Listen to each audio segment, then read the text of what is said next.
the name of God, the most gracious, the most merciful, the brave and courageous personnel of the Air Force of the Army of the Islamic Republic of Iran, in a retaliatory response to the recent aggression against oil depots, which involved the use of destructive drones, launched a significant assault on the oil and gas refinery and fuel storage facilities of the Zionist regime in Haifa. Following the 33rd wave of Operation True Promise 4, the Haila Satellite Communication Center, situated just south of Tel Aviv, was completely destroyed. This facility served as one of the primary communication hubs for air bases and the fighter jets of the Zionist regime. The destructive drones of the powerful aerospace force of the Islamic Revolutionary Guard Corps, in a special operation, struck and completely destroyed this center. Furthermore, today, the headquarters of the aggressive American army at the Harir base in the Kurdistan region was targeted with 5 missiles by the brave missile men of the IRGC ground force. Yesterday, through the diligent efforts of the Islamic combatants and the integrated air defenses operations, in addition to the destruction of a Hermes drone in Tehran, a number of cruise missiles were also intercepted in the skies of Markazi province, where the an advanced orbiter force spy drone belonging to the enemy was targeted, shot down, and completely destroyed in the skies over Isfahan province. Today, a Heron drone was intercepted and destroyed in the skies over Markazi province, and a Heron TP drone was also brought down near the airspace of Tehran province. Both were targeted by the advanced new defense systems of the IRGC, operating under the Integrated Air Defense Network. Additionally, 2 Hermes 900 unmanned aerial vehicles were successfully intercepted and brought down by the sophisticated air defense systems of the Army's Air Defense Force, operating in the airspace above Lorestan and Qom provinces. The battle against the criminal American regime and the child-killing Zionist entity will continue until the ultimate victory of the righteous front over the forces of evil. And the armed forces of the Islamic Republic of Iran, with the unwavering support of its loyal people, will steadfastly pursue their sacred jihad until they bring the child-killing and satanic enemy to its knees. Just hours ago, the 34th wave of Operation True Promise 4 was launched. This occurred on the night commemorating the martyrdom of the commander of the faithful under the sacred code, Ya Ali ibn Abi Talib, peace be upon him. The operation targeted military and logistical support bases belonging to the United States and the Zionist regime, executed with precision-guided missiles equipped with warheads weighing over 1 ton. And victory is not but from Allah, the Almighty, the All-Wise.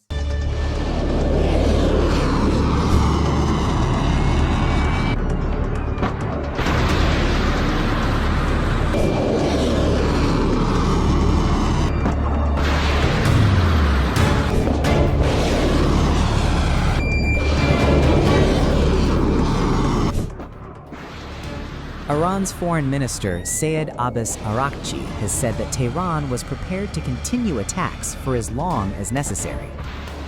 While speaking to U.S. broadcaster PBS News, Araghchi said negotiations with the United States were no longer on the agenda.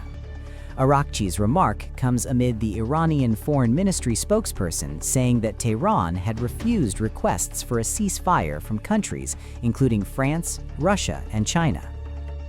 Some contacts are being held with the Islamic Republic of Iran, as you follow in the news, from China, Russia, France, and even some countries in the region are in contact with us, and other countries, both Islamic and non-Islamic ones. Some of them, yes, are actually willing to act to stop this war or establish a ceasefire. Well, this is their request and we are fulfilling it. The cessation of this war is in the hands of the Islamic Republic of Iran.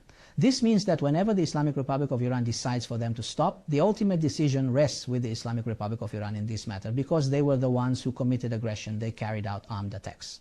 We must actually stop when we can feel or have a guarantee that these aggressive actions will not happen again and that they will accept full responsibility for their own actions. These two conditions, they must accept responsibility. It's not like they'll just come today and say stop and ceasefire, and we'll say very well and it's all over.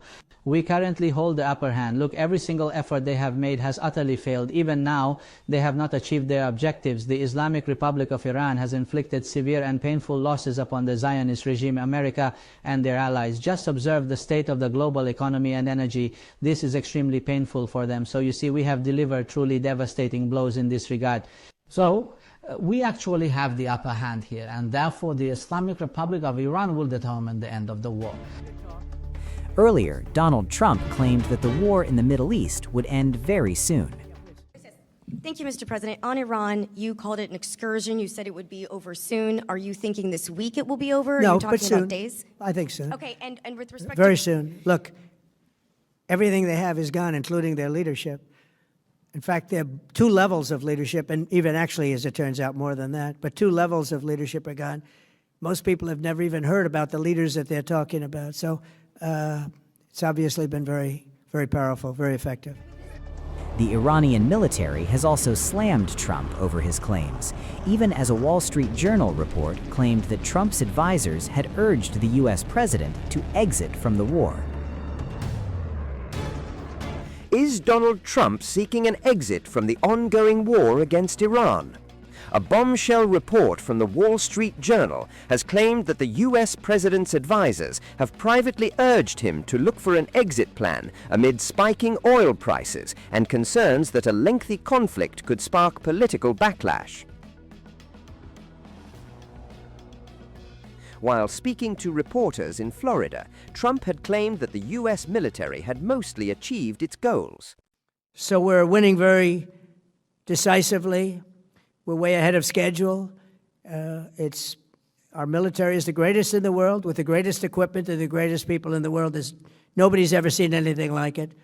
Iran's a very powerful country. They were going to take over the Middle East. If we did not hit them, they were going to take over the Middle East. They had thousands and thousands. Since their last hit, they had thousands and thousands of missiles and everything else. Most are now destroyed. But they were going to take over the Middle East. Those weapons were aimed at Middle Eastern countries that had nothing to do with this. They were going to take over the Middle East, and they were going to try and destroy Israel. So we stopped it with good timing, and we're very proud to be involved in this, and it's going to be ended soon. And if it starts up again, they'll be hit even harder. You promised the Iranian people you would help them, but it sounds like you're willing to end this fight after military objectives have wrapped up. Isn't that a betrayal of the people? Will I help them? Betrayal of Will the I people? help them? I'd like to, if they can behave. But they've been very menacing. You know, they're great people. They have an amazing population. It's amazing, smart, brilliant, energetic. They have a great, I'd love to help them, but they have to be in a system that allows them to be helped. And right now they're in a system that only allows failure. And I don't want that. And I want a system that's not going to be attacking us. We want a system that can lead to many years of peace. And if we can't have that, we might as well get it over with right now. Yeah, please. According to the WSJ report, some Trump administration officials said that as long as Tehran continues